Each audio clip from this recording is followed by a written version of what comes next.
vamos a empezar. Empezamos a grabarla.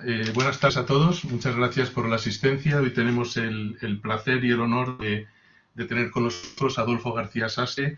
Adolfo García Sastre es castellano viejo, es burgalés, hizo su tesis en la Universidad de Salamanca y en 1991, si no me equivoco, fue a Estados Unidos y ya no volvió. Se quedó allí, ha hecho su carrera en el Mount Sinai, en Nueva York, donde actualmente es profesor, full profesor de microbiología y dirige el Emergence Pathogens Institute, que es una institución muy importante en el control de enfermedades emergentes.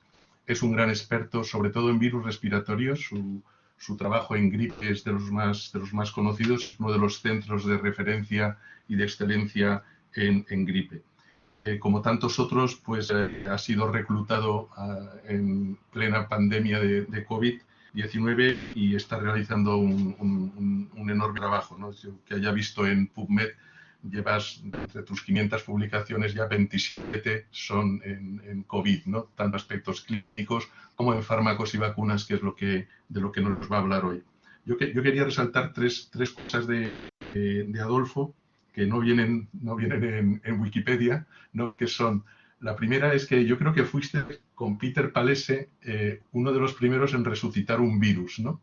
Que fue el virus de la llamada gripe española del 18, cuando es una historia bastante impresionante, ¿no? A partir de una fosa común de una aldea inuit en Alaska, una biopsia tomada en el año 2003-2004 por un microbiólogo sueco, Jeffrey Taubenberger logró secuenciarla, os mandó las secuencias y vosotros sintetizasteis los 8 genes del virus de la gripe española, llamada española H1N1 del año 18, ¿no? Con esos 8 fragmentos las enviasteis al CDC, que creo que fue Terence Stampy el que trabajó para ensamblar todo esto, y resucitó el temido virus H1N1, ¿no? O sea que de alguna manera yo creo que es la primera vez que se consiguió esa proeza. El segundo aspecto es que Adolfo es una persona muy comprometida en estos momentos en que quizás nunca antes en la historia a los científicos se nos ha requerido tanto, se nos ha alabado tanto y a veces pues se nos ha hecho caso incluso, ¿no? Entonces Adolfo está muy comprometido también en lo que es toda la dimensión social de esta pandemia, y por último resaltar su gran disponibilidad. Es una persona con una agenda muy complicada, pero que siempre dice sí y por eso está hoy con nosotros. Nada, un placer escucharte, Adolfo, cuando quieras.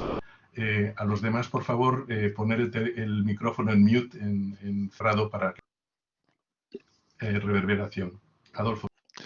Muy bien, muchas gracias. Sí, bueno, pues os voy a hablar un poco de lo que mi laboratorio ha estado haciendo con respecto a la posible obtención de nuevas terapias y también de vacunas contra COVID-19. Y también decir que estoy también muy contento, como la mayor parte de la comunidad científica, con respecto a los datos que ya existen con varias de las vacunas de que se han empezado a sacar los datos de fase 3 de efectividad, que son realmente espectaculares, ¿no? Y que esperemos que estén dentro de poco disponibles para poder empezar a hacer vacunación, para poder frenar el número de contagios que tenemos y acabar con todas estos confinamientos y medidas de distanciamiento social que tenemos que hacer todavía para evitar los contagios, ¿no? Bueno, pues para empezar, voy a empezar con medicamentos y se pueden, yo creo, clasificar el tipo de medicamentos contra un virus en antivirales, que son aquellos que inhiben la replicación del virus, con respecto a medicamentos que tratan los síntomas de enfermedad severa. Dentro de los antivirales tenemos los que son inhibidores de un factor del virus, como por ejemplo Remdesivir, que inhibe la polimerasa del virus, o los anticuerpos, plasma de convalecientes, o los anticuerpos monoclonales, que algunos de los cuales, como los de Eli Lilly o los de Regeneron, se han autorizado para uso en emergencia, que inhiben la replicación del virus y están dedicados tienen como diana una de las proteínas del virus. Los anticuerpos sería la proteína de Spike, la de superficie del virus, Remdesivir sería la polimerasa, y luego también hay antivirales que están haciendo contra la proteasa del virus, contra las helicasas del virus, es decir, contra enzimas o proteínas del propio virus. Pero luego también antivirales se pueden usar si se encuentran inhibidores de un factor del huésped que se necesita para la replicación del virus y cuya inhibición no dé lugar a efectos adversos secundarios.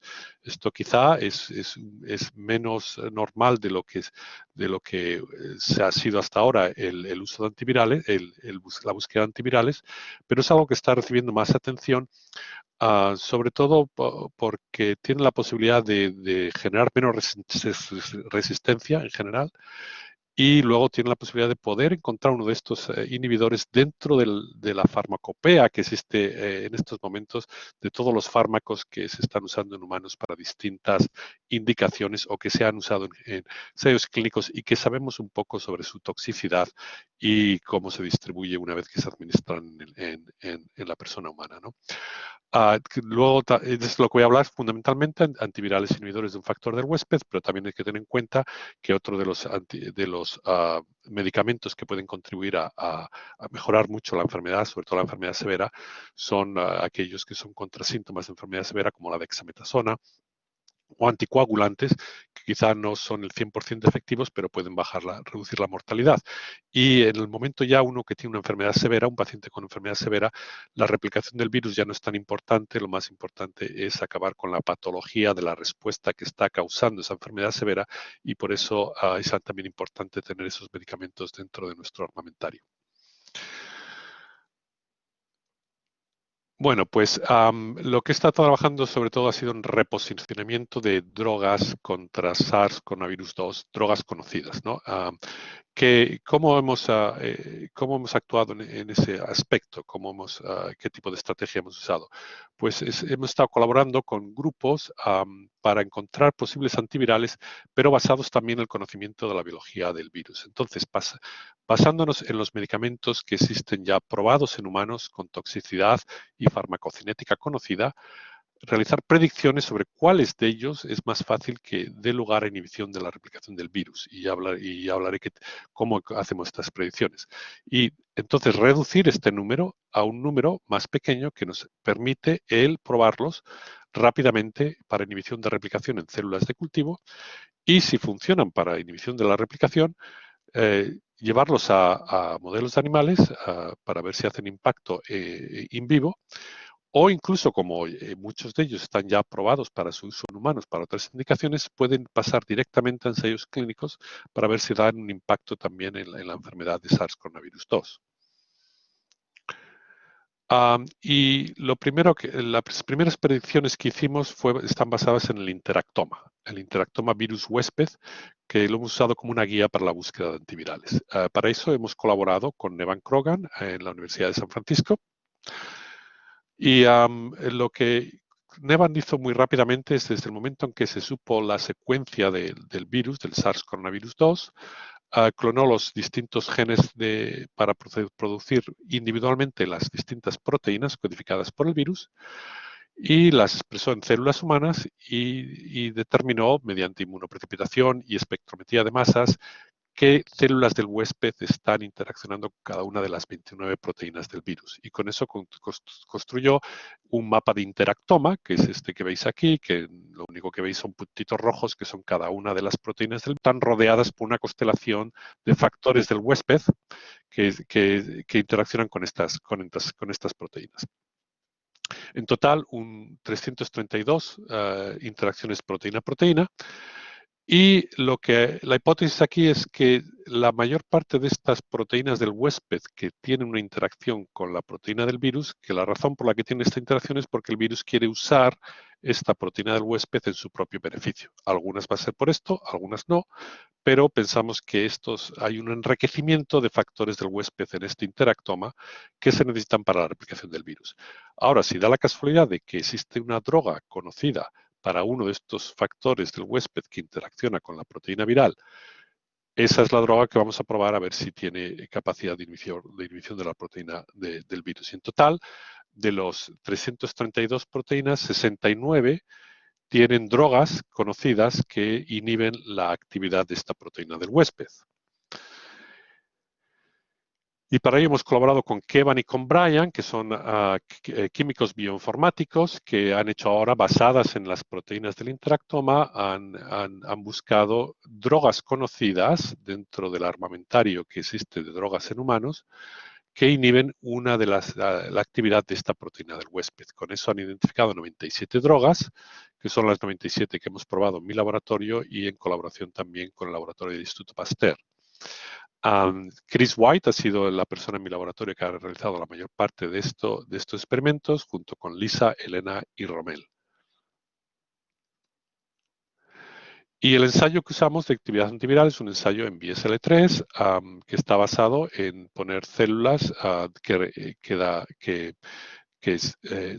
son capaces de replicar el virus, SARS-CoV-2.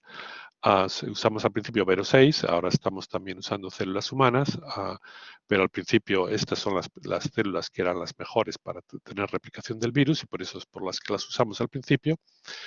Y después de ponerlas en pocillos, las tratamos con la droga en concreto, distintas concentraciones, preincubamos durante 2 horas y luego añadimos el virus a una multiplicidad de infección menor de 1 para hacer una infección multiciclo. Y dejamos la droga en contacto también con las células mientras el virus se replica. Y 48 horas más tarde miramos cuánto ha habido de infección. En nuestro laboratorio lo hacemos fundamentalmente tiñendo las células y viendo el porcentaje de células infectadas que son positivas para una de las proteínas del virus, nucleoproteína. En presencia de una droga que inhibe la replicación del virus, se disminuye el número de células infectadas y luego comprobamos que realmente hay también disminución de replicación del virus mirando los títulos del virus en el sonante de estas células.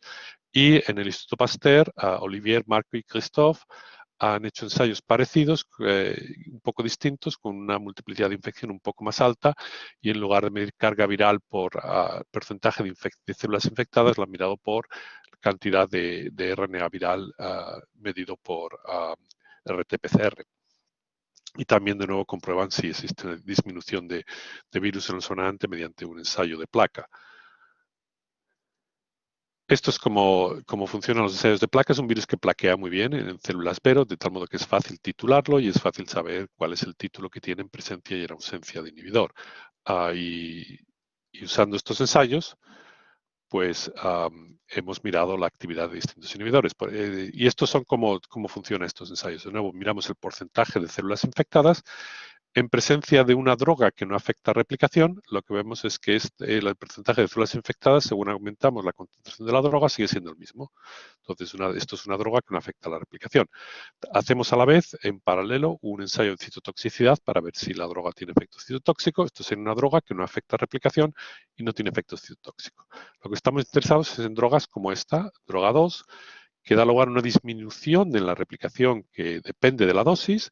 A dosis mayores tenemos mejor inhibición, de tal modo que podemos calcular una concentración inhibitoria del 90%, en este caso esta droga sería del 14 micromolar, y que no tenga una citotoxicidad tampoco, o que la citotoxicidad empiece a observarse a concentraciones que sean mucho mayores de las que se necesitan para inhibir la replicación del virus. Entonces sería una droga que tiene actividad antiviral, que seguiríamos estudiándola, y de vez en cuando también nos hemos encontrado con drogas que realmente aumentan la replicación del virus. Eso seguramente es porque hacen impacto en un factor antiviral que también está interaccionando con una de las proteínas del virus, pero que en este caso la interacción es para inhibir el factor antiviral y por tanto si inhibes este factor antiviral entonces aumenta la replicación del virus. Estos son muy pocos las que nos hemos encontrado, la mayor parte son de la categoría 1 o de la categoría 2. Esto es cómo funciona, por ejemplo, Remdesivir, que es un inhibidor de la polimerasa del virus, que sabemos que se está usando en muchos sitios con actividad antiviral. En células Vero es capaz de inhibir la replicación del virus con una concentración inhibitoria del 90% de alrededor del micromolar. Y esto es en células Vero de monkeys, pero en células humanas funciona incluso mejor debido a que tiene mayor vida media en células humanas que en células de mono, como las células Vero, con una actividad de inhibición del de 24 nanomolar. Y es el tipo de, cuando podemos empezar a pensar que esto se puede usar en humanos, cuando tenemos actividades de inhibición que son submicromolares. Y bueno, hemos probado muchos. Estos son parte de los ensayos que hemos hecho. Algunas funcionan, algunas no funcionan. En total, ahora mismo, entre estos experimentos y otros que hemos realizado con otros colaboradores, hemos probado un total de más de 800 drogas, de las cuales nos han dado resultado como alrededor del 10%. Esto es, pensamos que las predicciones entonces enriquecen el número de drogas con respecto a cuáles van a hacer un impacto en replicación del virus. Voy a hablar de algunas de ellas. Voy a hablar de dos tipos de factores que hemos estado siguiendo. Uno son inhibidores de los receptores sigma, que son los receptores sigma interaccionan con proteínas del virus, y la otra son inhibidores de factores que están involucrados en la síntesis de proteínas que también son capaces de interaccionar con una de las proteínas del virus. En cuestión de drogas que se unen e inhiben a los receptores sigma son los chaperones cuya función no se conoce muy bien, pero resulta que hay muchas drogas que se usan para distintas indicaciones que son capaces de inhibir estos receptores. Hay antihistaminas, antipsicóticos, antimalarials, como la hidroxicloroquina, por ejemplo, que es una de las drogas que se pensó al principio que a lo mejor podía hacer un impacto, hormonas, medicamentos contra la ansiedad o medicamentos en desarrollo clínico para distintas indicaciones. Y casi todos los que hemos probado que son capaces de inhibir los receptores sigma tienen cierto tipo de actividad antiviral, algunos mejores, algunos menos. La hidroxicloroquina inhibe la replicación del virus, no tiene una concentración inhibitoria muy buena, pero sí lo inhibe, y hay algunos que inhiben mucho mejor que la hidroxicloroquina, como por ejemplo este compuesto que se llama PB28. PB28 tiene también la ventaja de que la hidroxicloroquina, además de unirse a los receptores sigma, se une también a este receptor ERG que está presente en tejido cardíaco y se cree que una de las razones por la que tiene efectos tóxicos cardiológicos es porque inhibe este receptor de células cardíacas. Hidroxicloroquina y cloroquina se unen bien a este receptor ERG con misma la afinidad que a los receptores sigma, mientras que P28 en un ensayo de unión a receptores sigma y a ERG se une con mejor afinidad a los receptores sigma que a ERG, es decir, es más específico para los factores que pensamos que son importantes para la replicación del virus. Y no solo es más específico, también tiene una mejor actividad, concentración inhibitoria, con una concentración inhibitoria del 90%, que es submicromolar, 20 veces mejor que, por ejemplo, la hidroxicloroquina. Pensamos que este puede ser un medicamento mucho mejor que la hidroxicloroquina para el tratamiento de pacientes que estén infectados con el virus. La otra categoría que quiero resaltar son inhibidores de la síntesis de proteínas porque tienen muy buena concentración inhibitoria del 90%. Uno de ellos es la zotatifina, que inhibe este factor de producción de síntesis de proteínas, el EIF4A, y que está usándose en estudios clínicos de fase 1 y fase 2, es decir, que está aprobado en humanos contra cáncer. Da lugar a una muy buena inhibición de la replicación y luego parece que es citotóxica, pero no llega a terminar de matar las células, se queda en el 50%. Y esto es porque estos inhibidores no son citostáticos. ¿Qué quiere decir eso? Que durante las 48 horas que tarda este ensayo de inhibición del virus o de citotoxicidad, las células se duplican si están en ausencia de este compuesto, pero dejan de dividirse si están en presencia de este compuesto y por eso parece como que se mueren el 50%. No es que se mueran el 50%, es que se quedan al final 50% de células comparadas con el control porque el control se ha duplicado estas células. Estos son medicamentos que son citostáticos y pensamos que si no tienen una toxicidad en humanos que sea muy elevada, también se podrían usar.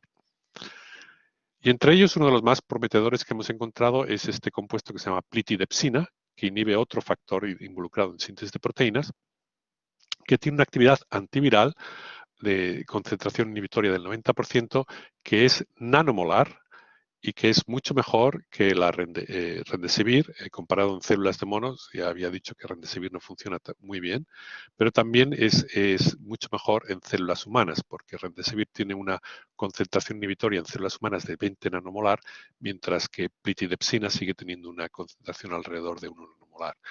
Es un compuesto que se une a este factor de involucrado en síntesis de proteínas y que tiene una actividad muy potente para inhibición del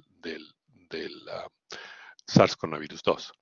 Si probamos ahora en células humanas, estas son 293 que las tenemos que hacer expresar al receptor porque si no, no son infectadas, tenemos de nuevo una actividad inhibitoria del 90% que es subnanomolar.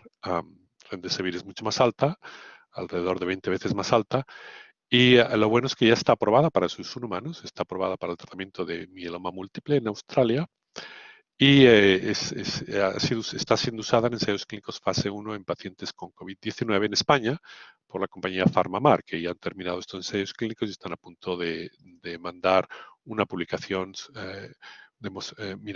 mirando que dicen los resultados que tienen, que dicen que son prometedores y que seguramente vayan también ahora a ensayos de fase 3. O sea, que esto es un medicamento que podría usarse para el tratamiento de COVID-19, esperemos. El otro tipo de predicciones que hemos hecho, he hablado de las predicciones basadas en el interactoma, estas son predicciones basadas en el fosfoproteoma. ¿Qué es lo que hemos hecho en este caso? Jeff Johnson y Nevan Krogan han mirado la diferencia en fosforilación de proteínas en células infectadas con respecto a células no infectadas, con la misma más o menos estrategia que el interactoma. Si una proteína cambia en fosforilación durante infección, es posible que estos cambios de fosforilación sean promovidos por el propio virus para favorecer la replicación del virus. Entonces, sabiendo los cambios en fosforilación, se pueden predecir las quinasas que están activadas durante la infección, que son estas que están aquí incluidas, y sabiendo las quinasas que están activadas, como se han desarrollado muchos inhibidores contra quinasas, se pueden probar si alguno de estos inhibidores son capaces de inhibir la replicación del virus. Y esa es la idea que está basada en buscar este fosfoproteoma. Por ejemplo, una de las quinasas que es activada durante la replicación del virus es esta quinasa PIKFYVE, que tiene un inhibidor conocido, apilimod. Si usas esto para ver si da lugar a inhibición de replicación del virus, tiene una actividad muy buena en reducción de la replicación del virus, así como CDKs, que también son activadas durante la replicación. Inhibidores de CDKs tienen también muy buena actividad inhibidora con respecto a la replicación del virus. Otras quinasas que están involucradas en la replicación del virus son de la familia de las MAP quinasas y existen distintos inhibidores que hemos probado, todos los cuales son capaces de inhibir la replicación del virus, no solo en nuestro laboratorio, sino también en el laboratorio del Instituto Pasteur, que además han usado ese RNA de silenciamiento contra estas quinasas y eso también da lugar a inhibición de la replicación del virus, es decir, tanto por inhibición con inhibidores como por silenciamiento, dan lugar a inhibición de la replicación del virus, lo cual quiere decir que estas quinasas están directamente involucradas en favorecer la replicación. Y por último, el que creemos que tiene más posibilidades es este inhibidor silmitasarbid, que es uno de caseína, de la quinasa de caseína 2, que no solo es activado durante infección, pero también interacciona con una de las proteínas del virus, la N, y que de nuevo en células Vero tiene una actividad aquí, en este caso es micromolar de inhibición. Otro tipo de aproximación que hemos usado es hacer screens que son más grandes. Esto ha sido hecho por nuestro colaborador Sumit Chanda, que ha tomado toda una biblioteca que contiene la mayor parte de los compuestos que se han usado en humanos en algún momento, en estado clínico como aprobados para distintas indicaciones. Son 12.000 compuestos, de los cuales están aprobados para uso en humanos por la FDA como el 39%. Y haciendo un screening, también basado en replicación del virus, ha encontrado una serie de compuestos, de nuevo aquí apilimod, que es este inhibidor de quinasas que he mostrado antes, también le dio positivo en estos ensayos, y nosotros lo que le hemos ayudado es en ver si estos inhibidores también son capaces de inhibir la replicación del virus en células primarias humanas. Y el tipo de células que hemos usado son células que están derivadas de células embrionarias que han sido diferenciadas por un colaborador nuestro aquí en Mount Sinai, Thomas Waka, en neumocitos tipo 1 o neumocitos tipo 2. Y hemos probado los distintos inhibidores que eran los más potentes que venían de este estudio de Summit, y en triplicado, con 305 milicomolar por pocillo, y hemos visto el nivel de infección en estas células, que son células primarias diferenciadas, que es equivalente a neumocitos, mirando proporción de células infectadas por FACS. Y a la vez hemos determinado la toxicidad en estas células. Y los resultados son bastante buenos para la mayor parte de ellos. Uno de ellos no nos inhibió, comparado con Remdesivir, pero el resto de los compuestos que hemos usado, incluyendo Apilimot, nos funciona también, no solo de nuevo en células Vero o en células 293, pero también en estas células primarias. Bueno, entonces estamos usando ahora algunos de estos compuestos en ratones. Tenemos 2 de ellos que están dando muy buenos resultados en ratón y esperemos que esto dé lugar también a que se lleven a ensayos clínicos. Uno de ellos es el que ya he mencionado, plitidepsina. Pero en conclusión, con respecto a esta parte de antivirales, hemos identificado inhibidores del virus, de SARS-CoV-2, basados en datos de proteómica, tanto interactoma como fosfoproteoma, entre ellos antagonistas de receptores sigma, de factores involucrados en síntesis de proteínas y de quinasas. Y estos inhibidores podrían ser usados en ensayos clínicos, algunos de ellos se están usando, como ya he mencionado, y posiblemente también habría que considerar terapias de combinación entre distintos inhibidores que normalmente da lugar a una mejor inhibición de la actividad de la replicación. También es importante tener en cuenta que estos inhibidores van a funcionar mejor cuando se den antes, durante el proceso de infección, es decir, en el momento de empezar a tener síntomas clínicos, a empezar a usarlos, porque una vez que tengan enfermedad avanzada, los antivirales es más difícil que den un buen impacto en la enfermedad. Bueno, y con eso voy a pasar a vacunas, que es lo que hemos estado haciendo en cuestión de desarrollo de vacunas. Y bueno, simplemente es saber que ahora mismo las vacunas contra este virus se están produciendo en un tiempo récord, nunca visto, menos de un año. Hay más de 100 candidatos vacunales, es decir, que hay una gran cantidad de posibles vacunas y unos pocos ya están acabando o han acabado las fases 3 de pruebas clínicas y simplemente hay que evaluar los resultados por las agencias regulatorias antes de ser aceptados. Los resultados, tanto en modelos animales como los de los ensayos clínicos de fase 1, 2 y 3, son muy prometedores, eficacias de más del 90% contra el desarrollo de enfermedad, una inducción de una buena cantidad de anticuerpos neutralizantes en suero, pero todavía quedan muchas preguntas sin resolver.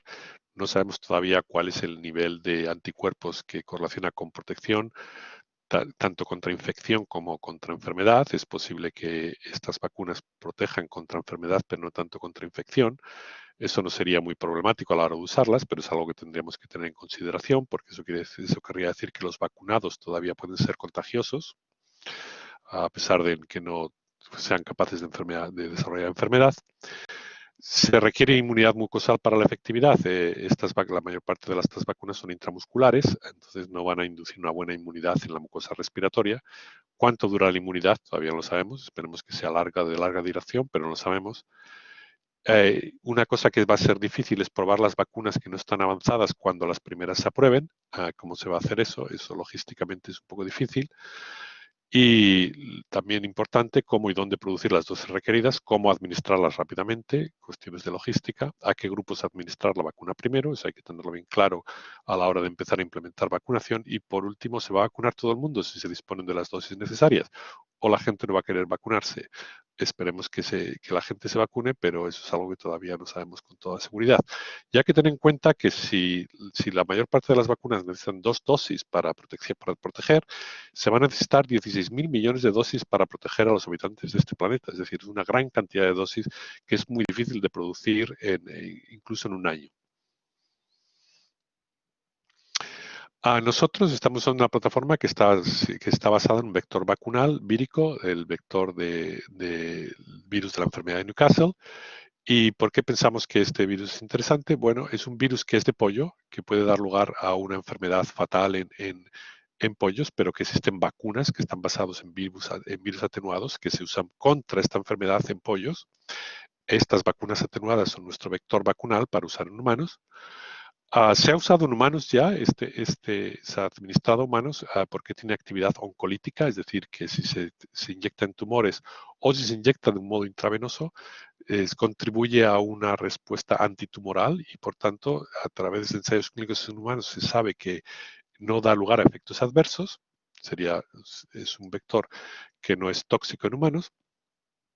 Y luego, con respecto a usarlo como vector vacunal, sabemos que no se integra en el DNA porque es un vector de RNA, que no existe inmunidad preexistente en humanos porque es un virus de pollos que no afecta a humanos y es muy estable con respecto a expresión de otros genes.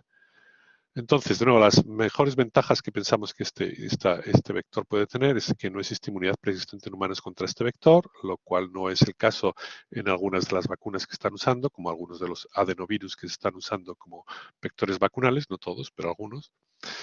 Se pueden producir usando la misma tecnología que se usa para producir las vacunas de gripe, porque las vacunas de pollos contra la enfermedad de Newcastle, usando este virus, se producen en huevos embrionados de pollo. Creo que eso es una ventaja muy buena porque su fabricación no es cara, entonces, y se pueden usar las mismas empresas, las mismas compañías, la misma industria que se usa para producir de vacunas de gripe, para producir las dosis necesarias si es que es un vector vacunal que da lugar a una buena protección. Y luego, como ya he mencionado, se ha probado en pacientes con cáncer y no produce efectos adversos severos. Esta vacuna la estamos desarrollando junto con el grupo de Peter Palese y de Florian Kramer, y la mayor parte de los datos que voy a mostrar son de un postdoc del laboratorio de Peter Palese, que es Winasan. Bueno, ¿cómo se construyen estos vectores vacunales? Pues el virus de la enfermedad de Newcastle tiene un genoma que es de RNA, que tiene distintas, que codifica para las distintas proteínas del virus en distintas segmentos, no son segmentos, están unidos, pero son distintos open reading frames. Y simplemente se inserta el gen nuevo para codificar la proteína S de SARS-CoV-2, que es contra el antígeno contra que creemos que ahora induzca inmunidad.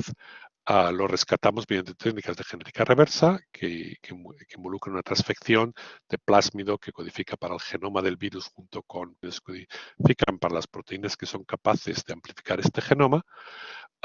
Rescatamos el virus en células BSR-T7 que tienen T7 para poder expresar las proteínas y el genoma del virus a partir de los plásmidos. Lo crecemos en células, en huevos embrionados de pollo. Si tenemos un virus rescatado, eso da lugar a actividad hemaglutinante, porque este virus hemaglutina, y esto da lugar ahora el vector del virus, que si hacemos la construcción de la S del modo adecuado, incorpora la proteína S dentro de la propia envoltura vírica, lo cual pensamos que puede suponer también una ventaja a nivel de inducir inmunidad contra la proteína S. Bueno, al principio hicimos dos construcciones, una que está basada en la proteína S sin ninguna modificación y la otra en la que hemos hecho una serie de modificaciones. Una de ellas es eliminar el sitio de corte de furina, que eso da lugar a que sea más estable y no sea fusogénica, al menos no pueda ser cortada por furina al principio y ser fusogénica. Introducir dos prolinas que la hacen más estable, que sabía que se hace más estable, y luego reemplazar la cola citoplasmática y la parte transmembranal con las de la glicoproteína de una de las proteínas del virus de la enfermedad de Newcastle. Y esto lo hacemos para aumentar la incorporación de esta proteína en la envoltura del virus. Entonces hemos obtenido virus con una versión o con otra, y todos estos virus son capaces de crecer en huevos embrionados de pollo y expresan la proteína S, visto por Western blot. Los que tienen el sitio de corte de furina eliminado lo expresan como precursor, S0, no se cortan S1 y S2. Y eso da lugar a que esta proteína sea más estable. El primer experimento que hicimos de vacunación lo hicimos con virus vivos intranasales en ratón 6 semanas más tarde, infectados con cada una de estas construcciones. Usamos una también que solo expresa el sitio de unión al receptor, lo que se denomina el dominio RBD de la proteína S, que es el que da lugar a los anticuerpos que son neutralizantes. Y cuando vimos a 6 semanas la capacidad de estos vectores de inducir anticuerpos contra la proteína S, El que simplemente expresa el sitio de unión al receptor no es muy inmunogénico, pero los que expresan la proteína S, tanto fusionada en la parte citoplasmática transmembranal con la proteína F del virus de la enfermedad de Newcastle, como la tipo silvestre, dan lugar a buena respuesta de anticuerpo. Quizá la proteína quimérica mejor, porque tenemos respuesta en todos los ratones, mientras que en la proteína no quimérica hay 3 que no dieron lugar a anticuerpos con respecto al resto y quizá un poquito más bajo. Es decir, que parece que la incorporación de la proteína S en la membrana del virus de la enfermedad de Newcastle la hace más inmunogénica. Y el siguiente estudio ya lo hicimos con una inmunización intramuscular, también con virus vivo, distintas concentraciones del virus y comparando estas distintas versiones del vector con o sin incorporación en la membrana del virus de la enfermedad de Newcastle. En todos los casos nos dan buena respuesta a anticuerpos contra ELISA, en cuestión de ELISA, tanto después de la primera inmunización y luego un boosting que incrementa alrededor de un logaritmo en los anticuerpos por el boost. Y esto da lugar también a anticuerpos neutralizantes y quizá mejor anticuerpos neutralizantes de nuevo con la proteína quimérica, no con la proteína que no se incorpora dentro de la envoltura del virus de la enfermedad de Newcastle. Ahora, desafiamos estos ratones. Son ratones que están desafiados con un virus que ha sido adaptado a ratón por Ralph Baric.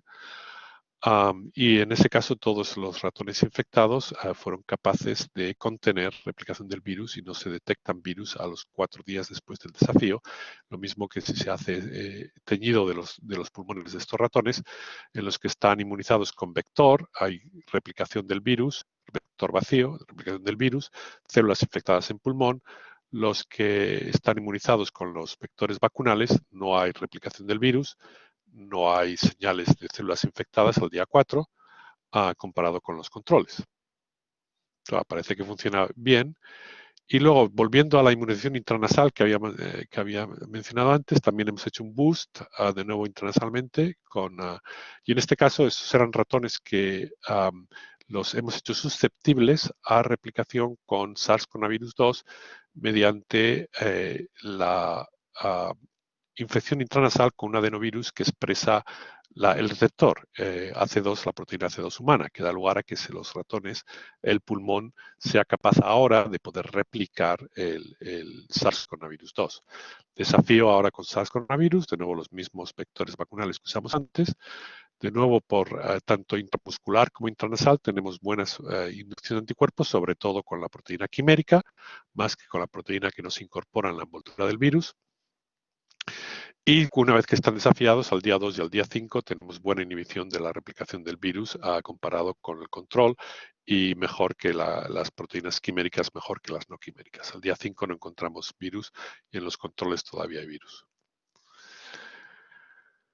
Por último, esto también se puede usar como vacuna inactivada. La razón es porque la incorpora la proteína S dentro del virus. Entonces, esto podría dar lugar a que se pueda usar este vector vacunal del mismo modo que se usa en cuestión de fabricación, las vacunas del virus de la gripe.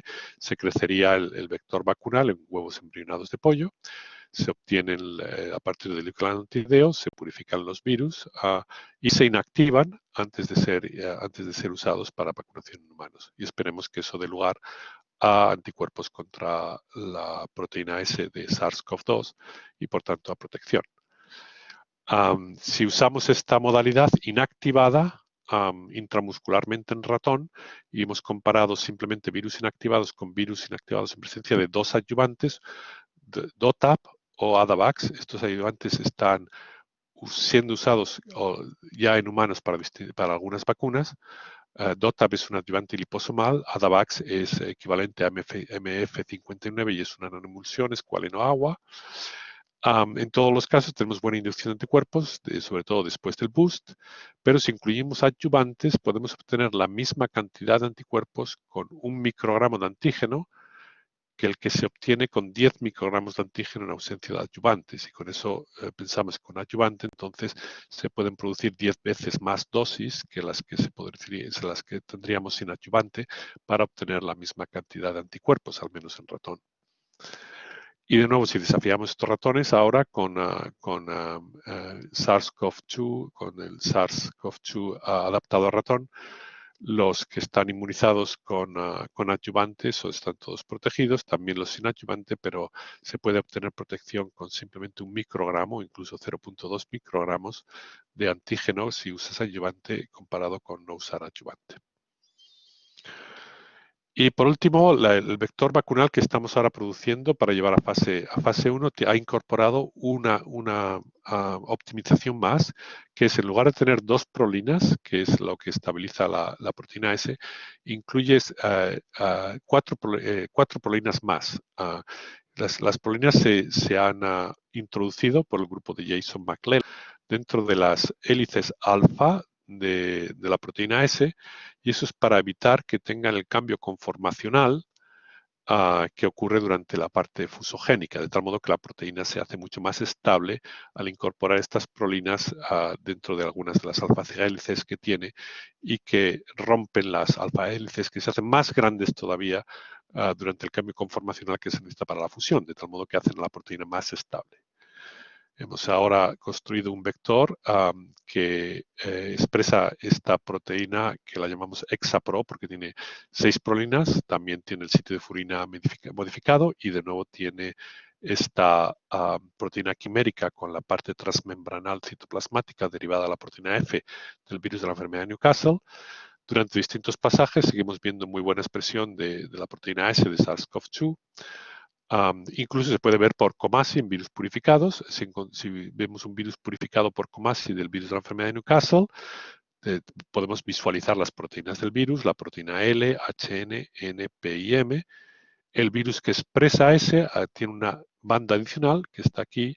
Después de distintos pasajes en huevos sigue manteniéndola y tiene más o menos la misma intensidad que una de las glicoproteínas del virus, es decir, que expresa bastante bien y son virus purificados, los incorpora dentro de la envoltura del virus.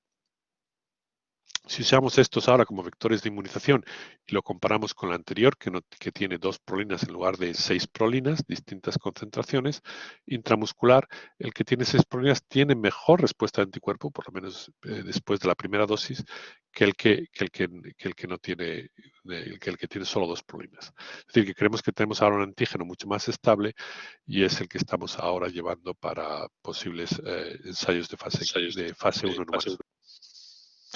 Entonces, en conclusión, la vacunación intranasal intramuscular con NDVS vivo y vacunación intramuscular con NDVS inactivado induce anticuerpos en suero y protege contra infección contra SARS-CoV-2. Las vacunas que tienen una S quimérica con la parte citoplasmática y transmembranal derivada de la proteína F del virus de la enfermedad de Newcastle son más efectivas que las vacunas que no tienen esta proteína quimérica y la inmunogenicidad es mayor si usamos la versión ExaPro. Y es ahí donde estamos ahora con el desarrollo de vacunas. Agradecer a todos los colaboradores y a las agencias del gobierno y de filantropía que han contribuido a la financiación de estos estudios en mi laboratorio y luego también, por supuesto, a mi grupo que está aquí en una foto que nos hicimos justo antes de que llegase la pandemia en el vestíbulo del Hospital Monte Sinaí.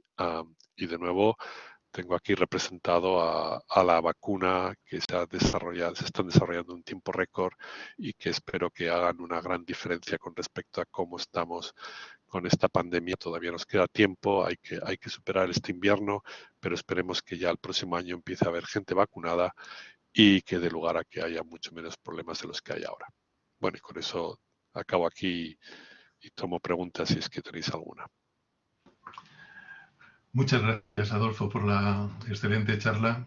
Muchos datos, mucha información. Para las preguntas podéis o levantáis la mano o podéis escribir en el chat y nosotros la transmitimos. Creo que Lucía Patiño había levantado la mano. Si queréis dejo de compartir, creo que si doy aquí dejo de compartir. Lucía, creo que tienes ahora micrófono disponible si quieres preguntar algo.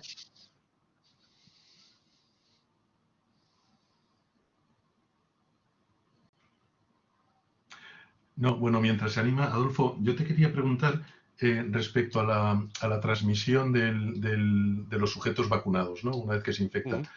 Los estudios que se han hecho en macacos, varios prototipos han evaluado la carga viral que hay en pulmón, que prácticamente se controla absolutamente, pero algunos trabajos muestran que hay una reducción parcial, ¿no? Dicen, de la carga viral en faringe.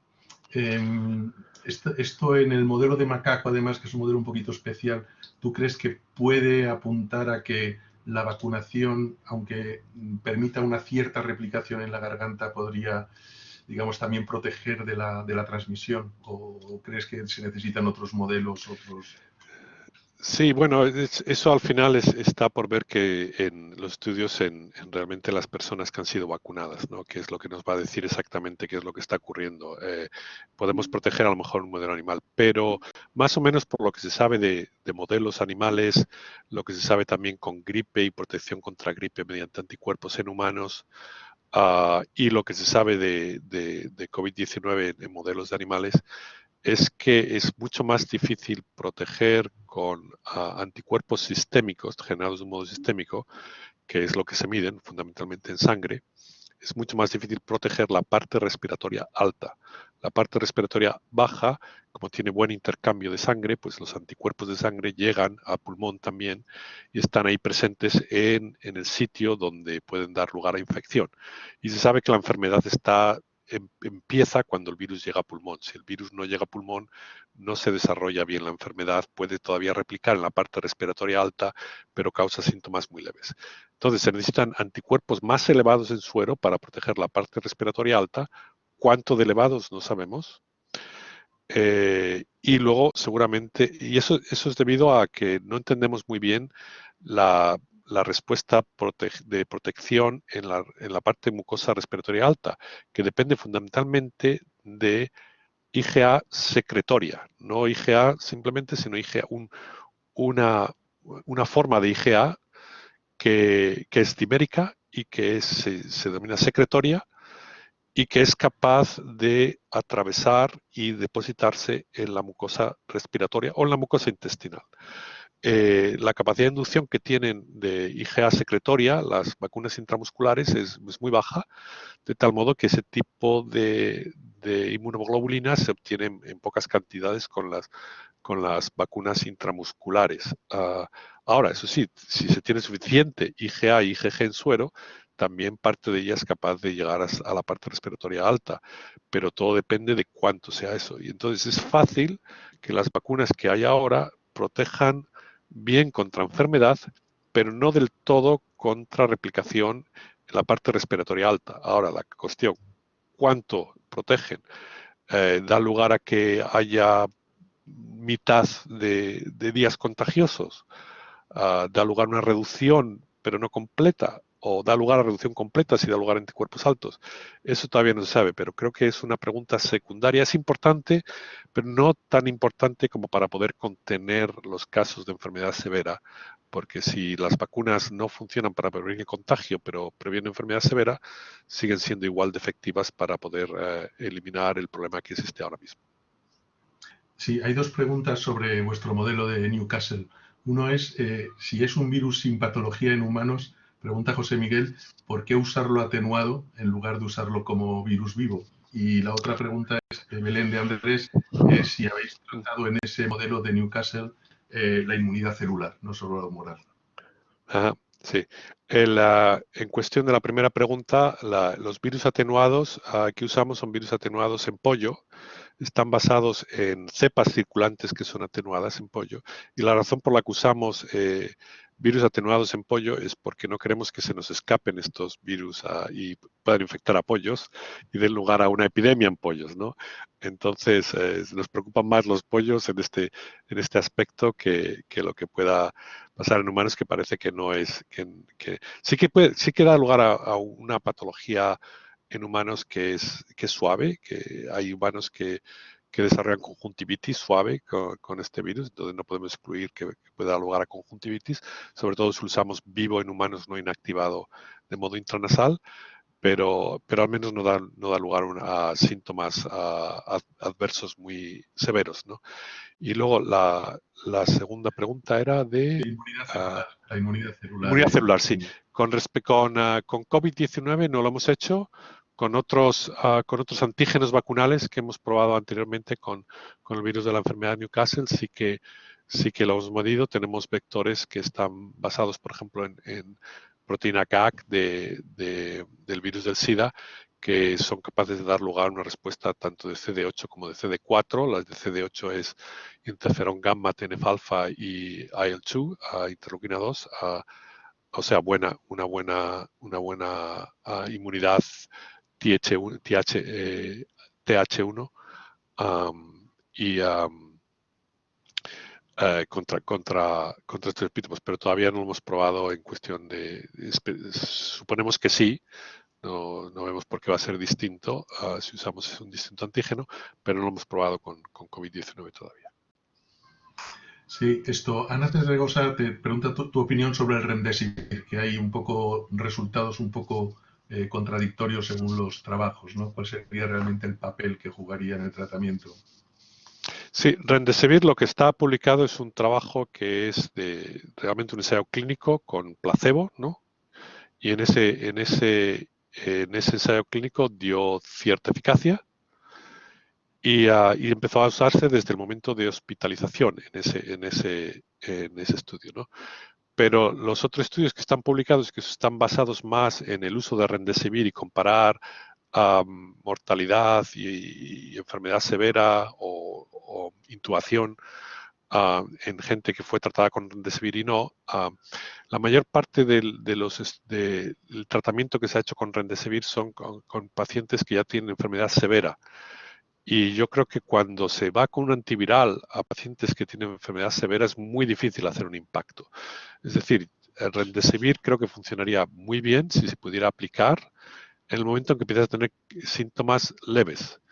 El problema con Remdesivir es un medicamento costoso y además tiene que ser administrado de una forma intravenosa, es decir, que hay que hacer una infusión durante 1 hora con un doctor o una enfermera que te ponga el medicamento. Entonces es muy difícil administrarlo de este modo a todo el mundo que sea diagnosticado positivo y tenga síntomas leves, que sería como diría mejor impacto para dar lugar a esto. Lo mismo ocurre yo creo que con los anticuerpos monoclonales. Lo que hemos oído últimamente es que Regeneron solo ha hecho 80.000 dosis de su anticuerpo monoclonal para tratamiento y eso, claro, eso es ínfimo con respecto al número de casos de infectados que hay, por ejemplo, en Estados Unidos, que son más de 100.000 al día, ¿no? Muy bien. ¿Más preguntas por parte de la audiencia? Con respecto a otros fármacos que no sean por reposicionamiento, ¿piensas que los desarrollos que hay en inhibidores de proteasa específicos ya frente a SARS-CoV-2 o los inhibidores de la interacción receptor AC2 Spike podrían estar en el mercado en un plazo, no sé, quizás de 1 año, 2 años? Sí, sobre todo si no son tóxicos, ¿no? Eso está bien. Y luego también los medicamentos que tengan sinergia, ¿no? Yo creo que el uso, los mejores éxitos que hemos tenido con medicamentos antivirales han sido aquellos que se han usado combinaciones, ¿no? Entonces, una combinación de un inhibidor de proteasas con un inhibidor de replicasa con un inhibidor de entrada es una combinación que a lo mejor es la mejor que se tiene y que también puede hacer que se puedan usar estos inhibidores a un nivel que sea menos tóxico porque se necesita menos dosis para lograr la efectividad y luego también da lugar a que sea más difícil hacer resistencia, ¿no? Porque tienen que hacer resistencia contra 3 medicamentos a la vez, que es muy difícil que ocurra mediante una mutación triple, ¿no? Entonces, creo que al final esos son el tipo de tratamientos que van a ser los que van a funcionar mejor y creo que todavía se van a necesitar porque es muy probable que con las vacunas se logren disminuir drásticamente el número de hospitalizados, pero que es muy difícil que las vacunas den lugar a que se extinga el virus en humanos. Lo más fácil es que siga circulando y que cause ahora a hospitalización no a lo mejor del 20% de alguien que está en grupo de riesgo, sino del 0.2% de alguien que está en grupo de riesgo. Pero eso da lugar que va a haber todavía casos de enfermedad, ¿no? Y por eso es importante seguir en la búsqueda de medicamentos. Vale, y ya una par de preguntas ya rápidas para terminar. Una es si en vuestro modelo la inmunidad en mucosas existe, decaen antes que los niveles séricos de inmunoglobulina G. ¿Lo habéis estudiado? No en detalle, sí es verdad que hemos hecho inmunizaciones intranasales, inmunizaciones intramusculares, o sea, más para estimular la mucosa, mejor, pero no, todavía no hemos estudiado en detalle cuánta inmunidad mucosal tenemos a través de una administración intranasal comparado con una administración intramuscular. ¿Y ensayos que usen AC2 soluble como antiviral? ¿Sabes si esto se contempla, se puede Sí, realizar? hay distintos grupos que están intentando usar AC2 como antiviral. Algunas de las construcciones son bastante buenas, por lo que he visto, sobre todo las que lo hacen multivalente, que da lugar a que tenga también, incremente la avidity, ¿no? La avidez por la proteína S. Aumentando su capacidad de mantenimiento en suero mediante fusión con, por ejemplo, FC, de tal modo que tienen una vida media muy parecida a la que tienen los anticuerpos. Eso se está usando, está por ver, funciona muy bien en modelos animales, está por ver cómo funciona en humanos. Muy bien. Muchas gracias, Adolfo. Sé que tienes reuniones concatenadas. Muchísimas gracias, Adolfo García Vale, Sastre, por esta presentación y de verdad es un placer recibirte en la cátedra de la red de investigación en SIDA y con la Universidad de Alcalá. Un abrazo de y acuerdo. nada. Gracias. Un abrazo, Pepe. Sí. A ver cómo me desconecto.